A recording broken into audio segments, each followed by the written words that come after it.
Hello दोस्त, स्वागत है आप सभी का आपके अपने चैनल बीए स्टडी में। देखो, आप सभी लोगों के बहुत सारे कमेंट्स आ रहे थे कि मतलब एग्जामिनेशन आपके किस तरह से होने वाले हैं। बहुत सारा कुछ डाउट, जितने मैं कमेंट्स आप लोगों के देख पा रहा हूँ, भर भर के कमेंट्स आ रहे हैं। कुछ लोग बोल रहे हैं हमारा ये डाउट है, ये डाउट है। तो आपके जितने भी डाउट्स हैं उन सारे डाउट्स को लेकर के आज मैं वीडियो बनाने वाला हूँ। तो वीडियो में अंत तक रहिएगा और देखिएगा यूनिवर्सिटी एग्जाम से जुड़े कुछ महत्वपूर्ण डाउट्स जो कि हर एक जेन्युइन बच्चे के अंदर आ सकता है। मतलब क्योंकि आप देख सकते हो कितना सारा कंफ्यूजन क्रिएट किया गया आपके लिए।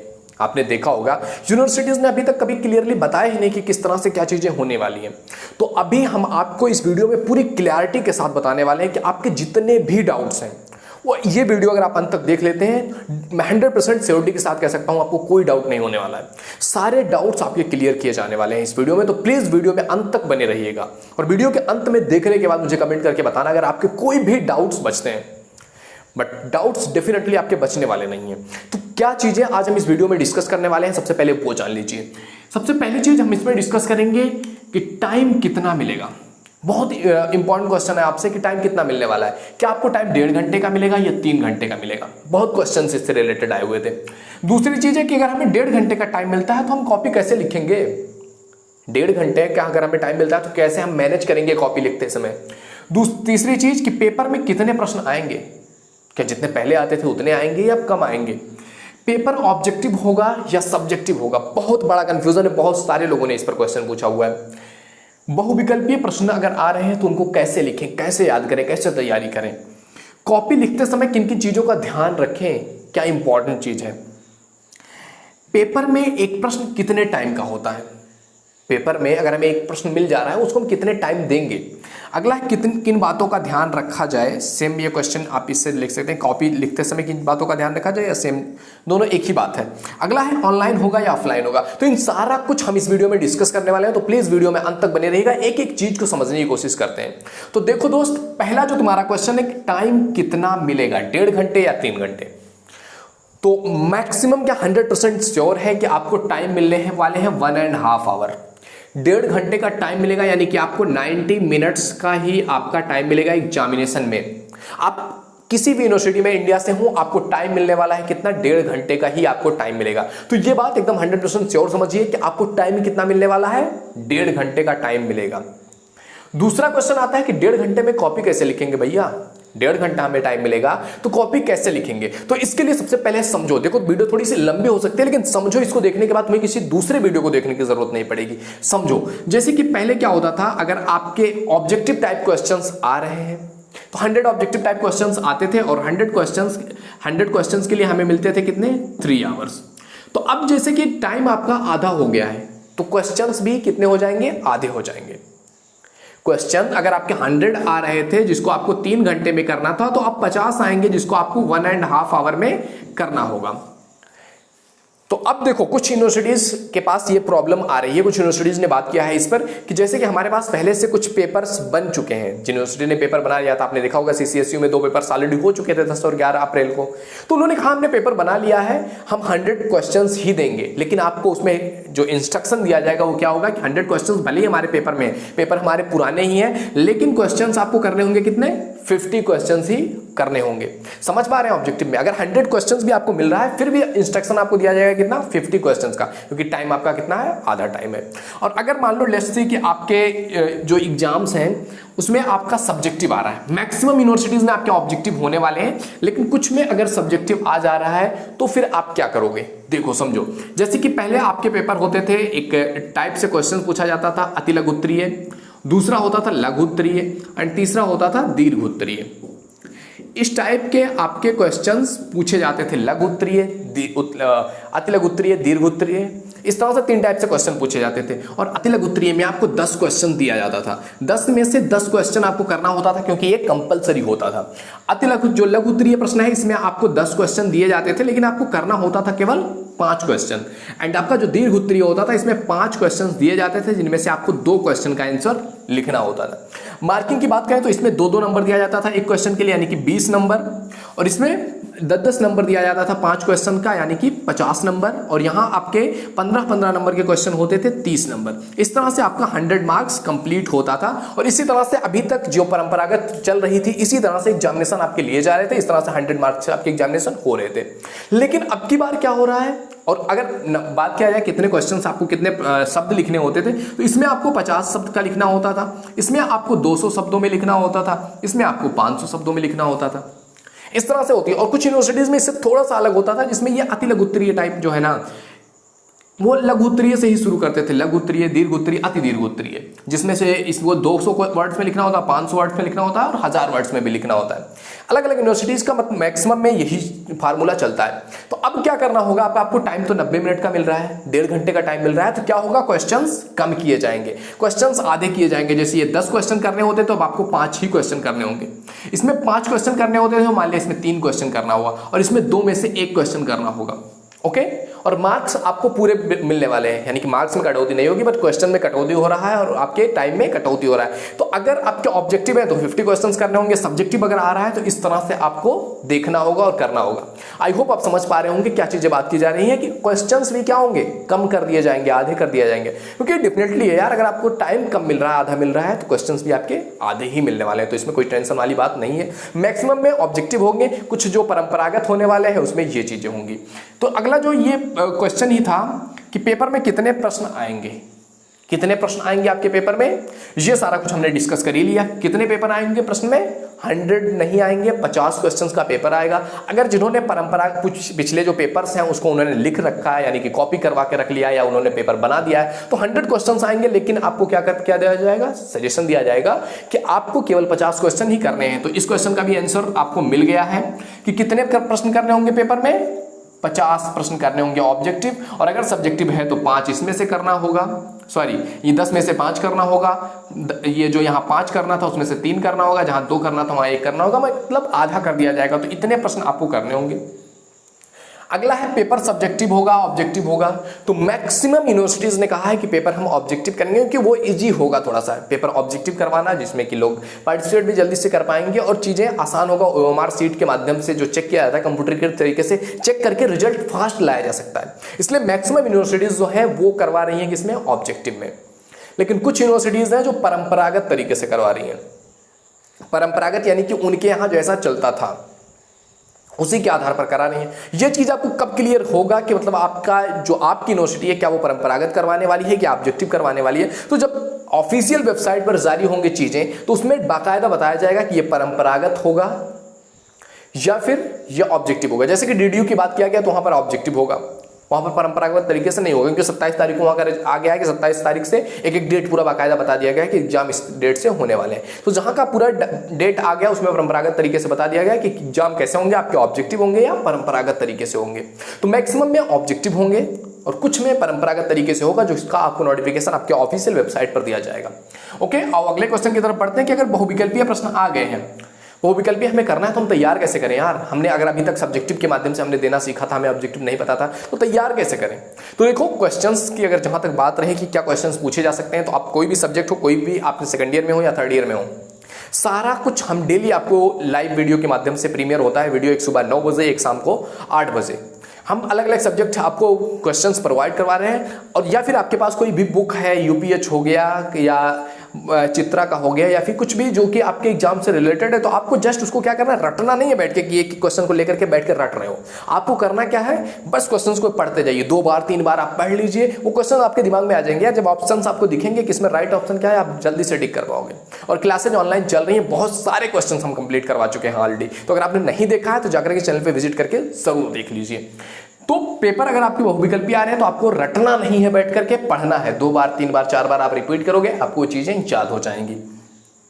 कॉपी लिखते समय किन बातों का ध्यान रखें। देखो कॉपी कैसे लिखते हैं BA में ऑलरेडी हमने वीडियो बना दिया है, लगभग 1 मिलियन से ज्यादा व्यूज भी उस वीडियो पर आ चुके हैं, तो आप लोग जाकर के वो वीडियो देख सकते हैं कॉपी कैसे लिखते हैं। लेकिन कॉपी लिखते समय किन किन बातों का ध्यान रखते हैं, इसमें कुछ चीजें मैं आपसे बता देना चाहता हूं कि कैसे आपको कॉपी लिखनी है। अगर आपके ऑब्जेक्टिव हो रहे हैं तो डेफिनेटली आपको गोला भरना होता है ना, आ जाते हैं 4 रहता है ABCD करके। फिर आपको क्या करना होता है, OMR सीट आपको दिया जाता है, उसमें आपको फिलअप करना होता है ब्लैक पेन से, ब्लैक डॉट पेन से। इस तरह से आप फिलअप करोगे, इससे बाहर नहीं जाना चाहिए, ओके पूरी तरह से ये फिल करना चाहिए ताकि कंप्यूटर जब उस चीज को स्कैन करें, क्योंकि आदमी तो चेक करते नहीं कि थोड़ा सा बाहर हो गया फिर भी मान लेंगे, कंप्यूटर है उसमें जरा सा भी कुछ हुआ तो वो क्वेश्चन आपका रद्द हो जाता है, कैंसिल हो जाता है। तो आपको देखना है कि ये चीज बाहर नहीं जानी चाहिए। और अगर आप कॉपी लिख रहे हैं, आपका सब्जेक्टिव पेपर हो रहा है, तो किन चीजों का ध्यान देंगे समझने की कोशिश कीजिए। ओके वीडियो थोड़ी सी लंबी हो रही है बट कोई बात नहीं, अगर आप समझ पा रहे हैं ना तो इससे इंपॉर्टेंट आपके लिए कुछ नहीं होगा, क्योंकि क्लैरिटी अगर किसी चीज को लेकर के आपके अंदर आ गई कि यस मुझे यही करना है, मुझे ये करना है, ये चीज मुझे ऐसे ऐसे करना है, अगर क्लियर हो गया तो वो चीज बहुत आसान हो जाती है आपके लिए। कोई भी काम करना हो अगर आपको पता है कि ये काम मैं कर रहा हूं ऐसे ऐसे हो जाएगा, उसके पीछे एक रीजन पता है और आपको पता है कि ये तरीका है, आप कर लोगे वो काम, आसान हो जाएगा। तो इसीलिए इस वीडियो को देखना आपके लिए बहुत इंपॉर्टेंट है। तो अगर आपका सब्जेक्टिव है तो उसमें एक चीज का ध्यान रखना है आपको, कुछ चीजों का, जैसे कि अस्पष्टता होनी चाहिए आपके क्वेश्चन में। आपका क्वेश्चन किस बारे में बात कर रहा है उसकी अस्पष्टता होनी चाहिए। और इससे भी इंपॉर्टेंट है सटीकता, कि आपके क्वेश्चन में सटीकता होनी चाहिए। आपका क्वेश्चन किस तरह से पूछा गया है तो आप जो आंसर दे रहे हो उसमें भी सटीकता होनी चाहिए कि हाँ यार ये आंसर सही है, ये क्वेश्चन में जिस तरह से पूछा गया है आंसर उसी तरह से दिया जा रहा है। एक सटीकता होनी चाहिए उस क्वेश्चन के अंदर। जब भी आप आंसर दे रहे हैं सटीकता हो कि ये क्वेश्चन पूछा गया है, आपसे अगर पूछ लिया गया है कि उसके बारे में बताइए, कोई भी चीज क्या है उसकी परिभाषा बताइए, तो आपको परिभाषा आपके उत्तर में दिखना चाहिए। पूछ लिया गया है कि आप उसके कार्यक्षेत्र के बारे में बताइए, तो आपको वो बताना है। पूछ लिया गया है उसके विषय क्षेत्र के बारे में बताइए, विषय क्षेत्र आपको, आपका हेडिंग होना चाहिए आपके पेपर में। जब भी आप एग्जाम में लिख रहे हैं तो विषय क्षेत्र हेडिंग होना चाहिए। उद्देश्य पूछ लिया है आपसे, तो आप जब उत्तर लिख रहे हो तो ये सारी चीजें उस उत्तर में पाई जानी चाहिए जो कि क्वेश्चन में पूछा गया है। एक सटीकता दिखनी चाहिए, एक अस्पष्टता दिखनी चाहिए। और एक इंपॉर्टेंट चीज है सहजता होनी चाहिए यार, कि जो भी क्वेश्चन आपसे पूछा गया, सहजता का मतलब कि आप इस लैंग्वेज में लिख रहे हो जिससे कि एग्जामिनर समझ सके और उसको लगे कि यार ये तुमने अपने माइंड से लिखा है, रट्टा मार के नहीं लिखा हुआ है। कभी भी एकदम से सटीक भाषा में, जैसे कि भाषा होता है ना हिंदी, ऐसे ऐसे लिखना है, उससे नहीं लिख रहा है। थोड़ा सा अपने लैंग्वेज में लिखने की कोशिश कीजिए। जब एग्जामिनर देखता है ना, जब आपको आपकी कॉपी को देखता है और देखता है कि इसने कुछ अपने से लिखा है, कुछ सोचा है, इसने अपनी थॉट उसमें डाली है, तो वो मार्क्स आपके इंक्रीज अपने आप हो जाते हैं। और एक टिप मैं और देना चाहूंगा, थोड़ा सा स्वच्छता का ध्यान रखें। स्वच्छता का ध्यान मतलब ये नहीं कि आपको बैठ करके हैंड राइटिंग बिठा बिठा के लिखना है कि यस मैं एक लाइन लिखूंगा 1 मिनट में, फिर तो आपके लग गए। टाइम नहीं है ना मेरे भाई आपके पास 1.5 घंटे का टाइम है, आपको उसी में पूरा करके देना है क्वेश्चन। 2000 2500 वर्ड हो जाते हैं दोस्त, 2500 4000 वर्ड हो जाते हैं उसी टाइम पीरियड में। तो आपको देखना होगा तो टाइम स्वच्छ इतना हो कि एग्जामिनर पढ़ सके, बस इतना, इससे ज़्यादा इसकी कोई इंपॉर्टेंस नहीं है। और क्या करना है, देखो एक चीज़ मैं आपको बता देता हूँ एग्जामिनर के माइंड में क्या चलता है, क्या गलतियां बच्चे करते हैं। आप शुरुआत के ना एक प्रश्न जो आपको लगता है कि yes I am best in this, मैं इस क्वेश्चन को फाड़ के रख सकता हूँ, मतलब इस क्वेश्चन के बारे में मैं सब कुछ जानता हूँ, आप उस क्वेश्चन को नंबर 1 पर लिखो। तो आप क्वेश्चन लिख रहे हो, मान लिया आपको कोई दीर्घ उत्तरीय प्रश्न है जिसको आपको पता है कि yes I know it best, मैं इसको बहुत अच्छे तरीके से जानता हूं, तो मुझे वो क्या करना है, उस क्वेश्चन को लिखना स्टार्ट करना है जितना बेहतरीन तरीके से मैं लिख सकता हूं। 2 पेज 3 पेज 4 पेज, अगर आप लघु उत्तरीय लिख रहे हो, सॉरी दीर्घ उत्तरीय लिख रहे हो, तो आप कम से कम 5-6 पेज लोगे। तो 2-3 पन्ने अगर आपने लिख दिए और एग्जामिनर ने देखा कि हाँ यार ये बंदा तो बहुत अच्छे से लिख रहा है, बहुत अच्छे तरीके से लिखा है, इसने जो लिखा हुआ है लाइन, इसकी एक लाइन दूसरे लाइन से लिंक है। ये भी बहुत इंपॉर्टेंट होता है कि आप जो पहली लाइन लिख रहे हो, आपका आगे आने वाला लाइन, इससे इसकी कहानी कुछ इसमें छिपी हुई होनी चाहिए, जिससे कि पढ़ने में इंटरेस्ट आए। जब कोई कहानी आप पढ़ते हो ना तो उस कहानी में एक लाइन दूसरे से लिंक होता है, जिससे कि पढ़ने का दिल करता है। तो इस तरह से अगर आप लिखोगे एग्जामिनर पे इंपैक्ट करेगा। एग्जामिनर अगर 2-3 पेज आपसे पढ़ लेगा, बोलेगा यार ये तो बंदा अच्छा है, इसने तो बहुत अच्छा लिखा हुआ है, क्या टाइम पास करना है पूरा पढ़ के। हाँ भाई कॉपी चेक करना है, उनको पैसे मिलते हैं उसके लिए, और पता है कि बंदा अच्छा यार अच्छा लिख रहा है, तो मतलब पूरा भी लिखेगा। तो first impression is the last impression. आप फर्स्ट इंप्रेशन एग्जामिनर पर क्या डालते हो वही आपका लास्ट इंप्रेशन हो जाता है। तो ट्राई करो फर्स्ट इंप्रेशन एग्जामिनर पर फाड़ के रख दो, एकदम 100% बेस्ट जो हो सकता है तुम्हारा बेस्ट से बेस्ट उसमें निकाल दो। उसके बाद तुम्हारा थोड़ा सा पीछे गलत भी होगा ना, उतना फर्क नहीं करने वाला है।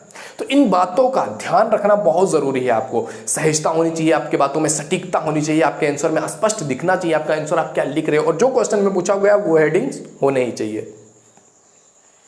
आगे देखते हैं, पेपर में एक प्रश्न में कितना टाइम दें। देखो पेपर में अगर आपको एक क्वेश्चन करना है तो आपको कितना टाइम देना चाहिए। तो देखो अगर आपको 50 क्वेश्चन ऑब्जेक्टिव करने हैं और 90 मिनट्स आपके पास है, तो एक क्वेश्चन पर आप 1.5 मिनट दे सकते हो। एक क्वेश्चन को कम से कम 2 से 3 बार पढ़ो मेरे दोस्त, क्योंकि आप क्वेश्चन पढ़ते हो ना और आप आंसर लिख देते हो या क्वेश्चन टिक लगा देते हो, वो गलत हो जाता है कई बार। क्योंकि कई बार हम क्वेश्चन पढ़ते हैं और जो लिखा होता है कई बार नहीं लिखा होगा, हम इग्नोर कर देंगे नहीं को। ऐसा होता है, माइंड ऐसी तरह से काम करता है यार। मैंने भी एग्जाम्स दिए हुए हैं, मैं जानता हूँ फीलिंग्स उस सेकंड ईयर थर्ड ईयर में होने पर क्या फीलिंग होती है, कैसे हम एग्जाम में जाकर के अपीयर करते हैं। तो हो जाती है गलतियां, तो 2 से 3 बार क्वेश्चन को जरूर पढ़ें ताकि आप सटीक आंसर दे सकें। ओके और आप 1.5 मिनट का टाइम ले सकते हैं एक क्वेश्चन को पढ़ने में। 1.5 मिनट नहीं लगेगा, अगर 2-3 बार आप पढ़ोगे 1.5 मिनट नहीं लगेगा। तो 1.5 मिनट का आपके पास टाइम होता है। और आपके पास अगर ऐसे लिखना है, आपको अति लघु उत्तरीय लिखना हो गया, लघु उत्तरीय और दीर्घ उत्तरीय, अगर इस तरह के आपके क्वेश्चन है पेपर्स, लघु उत्तरीय, अति लघु उत्तरीय और दीर्घ उत्तरीय, तो आपको क्या करना है, आपके पास एक दीर्घ उत्तरीय क्वेश्चन होगा जिस पर आप 20 मिनट दे सकते हो। आपके पास कितना लघु उत्तरीय क्वेश्चन होगा, 3 लघु उत्तरीय क्वेश्चन होगा, एक एक पर आप 15-15 मिनट दोगे तो 45 मिनट आप यहां दे सकते हो। कितना हो गया, 65 मिनट। आपके पास बचा कितना, 25 मिनट। 90 मिनट ही आपके पास है ना, 25 मिनट आपके पास बचा। आपके पास ये क्वेश्चन कितने हैं, 5 क्वेश्चन है, एक एक क्वेश्चन पर 5-5 मिनट दे दो, इजिली आपका पेपर हल हो जाएगा। समझ पा रहे हो दोस्त, 90 मिनट है आपके पास। इस तरह से अगर आप बैलेंस करोगे तो ये पेपर हो जाएगा। 1.5 मिनट एक क्वेश्चन पर टाइम दोगे तो आपका ऑब्जेक्टिव टाइप क्वेश्चन निकल जाएगा। बहुत इजी है, बस आपको थोड़ा सा समझना होगा तो चीजों को। अगला है किन बातों का ध्यान रखें, तो किन बातों का ध्यान रखना है ऑलरेडी मैंने बता दिया आपको। ऑनलाइन ही होगा या ऑफलाइन होगा, 100% ऑफलाइन होगा। आपके ग्रेजुएशन के जितने भी एग्जाम्स हैं आपके ऑफलाइन होने वाले। क्यों, क्योंकि ये बहुत सारे ग्रामीण क्षेत्र है जहां पर नेटवर्क की प्रॉब्लम्स आ सकती है, जहां पर लोग उतने नेटवर्क या वेल सेटल्ड सिटीज में नहीं है। अगर सिटीज में होता, लोग नेटवर्क में काम कर रहे होते या अच्छा खासा नेटवर्क होता तो हो सकता है ऑनलाइन करवा दिया जाता। लेकिन मैक्सिमम जगह पर, बहुत जगहों पर ऐसा है नेटवर्क की प्रॉब्लम है, तो किसी के साथ गलत नहीं होना चाहिए, इसलिए ऑफलाइन करवाया जा रहा है। सारा कुछ कोविड-19 की सिचुएशन को देखते हुए, उससे किस तरह से बचना है, किस तरह से मास्क हो गया, सैनिटाइज हो गया, सारी चीजें, वैक्सीनेशन की मेरी बात हो रही है कि कुछ लोग की अगर वैक्सीनेशन नहीं लगवाया जाएगा तो एग्जाम में घुसने नहीं दिया जाएगा। और हाँ यार, तुम अगर लगवा लेते हो, ये तुम्हारी बेनिफिट के लिए है यार। लगवाओ वैक्सीनेशन, सभी लोग लगवाओ, सपोर्ट करो अपनी गवर्नमेंट को, वैक्सीनेशन लगवाओ। जल्दी से देश को बेहतर बनाना है यार। इस कोरोना से जंग जो है ना, इसको जीतना है मेरे दोस्त। 2 साल 3 साल 2 साल ऑलरेडी हो चुके हैं आपके। लास्ट ईयर भी एग्जाम नहीं हुआ, इस साल भी एग्जाम कुछ लोगों का हो रहा है, कुछ का नहीं हो रहा है। इसी तरह से एग्जाम्स हो रहे हैं। अब इस तरह से अगर किसी के बच्चे का फर्स्ट ईयर निकल गया, सेकंड ईयर निकल गया, थर्ड ईयर में जाकर के डायरेक्ट वो बैठेगा तो उसको क्या एहसास होगा। तो जल्दी से ये सिचुएशंस ठीक हो सके और हम अच्छे से अपनी पढ़ाई कर सकें और एग्जामिनेशन अच्छे से अपीयर हो सके और उसकी कुछ वैल्यू हो, हम कुछ वर्थ लगा सकें। अभी ना बच्चों के माइंड में ये चीज़ हो रही है, यार क्या पढ़े एग्जाम तो होते ही नहीं है, पढ़ के कोई फायदा नहीं है, इस तरह से दिमाग में चलने लगता है और फिर उनका पढ़ाई से ध्यान हटने लगता है। तो इसको जल्द से जल्द हमें लड़ना है, ठीक करना है। तो आई होप आपको सभी क्वेश्चंस के आंसर मिल गए होंगे। अगर इसके बावजूद भी आपके माइंड में कुछ क्वेश्चंस आते हैं कि मतलब ये होता, ये मेरे एक मन में क्वेश्चन है, ये इसको कैसे करना है, तो जरूर आप लोग कमेंट करके बताओ। आपके उन क्वेश्चंस पे अगर इससे कुछ अलग क्वेश्चंस आते हैं तो उससे रिलेटेड मैं डेफिनेटली वीडियो बनाने वाला हूँ और आपके उस क्वेश्चन को सॉल्व करने वाला हूँ। आपको कोई भी प्रॉब्लम नहीं आने वाली, मैं दोस्त आपके साथ हूँ। जो भी आपको लग रहा है, जिस भी चीज पर आपको वीडियोस चाहिए, आपको जिस भी सब्जेक्ट पर वीडियो चाहिए, ऑब्जेक्टिव सब्जेक्टिव, आप कमेंट करके बताओ। ओके, आई होप तुम्हें वीडियो बहुत पसंद आया होगा। शेयर करो यार अपने दोस्तों में। बहुत सारे लोगों को हो सकता है आपकी वजह से ये वीडियो शेयर कर रहे हो और उनके मन में एक डर सा बना हुआ हो, एक क्वेश्चन सा बना हो, यार पता नहीं कैसे आएगा एग्जाम। तो शेयर करो, उनको भी रिलीफ दिलाओ, वो भी अपनी लाइफ में कुछ बेहतर कर सकें, आप भी अपनी लाइफ में कुछ अच्छा कर सको। ओके, आई होप वीडियो तुम्हें पसंद आया होगा। शेयर करो सभी लोगों के पास, लाइक कर दो। अगर पहली बार चैनल पे आओ, प्लीज विजिट द चैनल। आप एक बार चैनल देखो तो जाकर के, ऑलरेडी 1100 से ज्यादा वीडियो इस चैनल पर बीए से रिलेटेड अपलोडेड है मेरे दोस्त। तो जाकर के देखो, बहुत सारा कुछ आपके लिए इंपॉर्टेंट कंटेंट है। विजिट करो, अगर आपको पसंद आता है तो सब्सक्राइब भी कर लेना। ओके, मिलते हैं आपसे अगले वीडियो में, तब तक के लिए जय हिंद, जय Bharat, thank you, bye bye.